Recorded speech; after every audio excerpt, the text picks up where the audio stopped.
Welcome to TNPSC ஜார்ஃப் 8th science. வெப்பம் என்பது ஒரு வகையான வெப்ப ஆற்றல். ஒரு பொருளுக்கு வெப்ப ஆற்றல் அளிக்கப்படும் போது பின்வருவனவற்றுள் எவை நிகழ முடியும்? விரிவடைதல், நிலைமாற்றம்.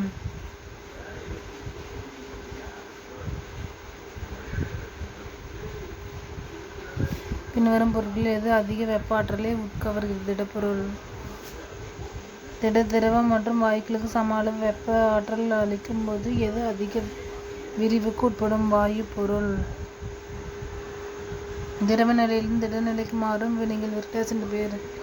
உறைதல். வெப்ப கடத்தல் முறையில் வெப்ப ஆற்றல் பரிமாற்றம் திடப்பொருளில் நடைபெறும்.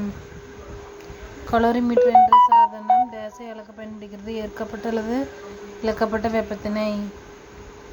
1 கிராம் நிறையுள்ள நீரின் வெப்பநிலையை 1 டிகிரி செல்சியஸ் உயர்த்த தேவைப்படும் வெப்ப ஆற்றலின் அளவு 1 கலோரி எனப்படும்.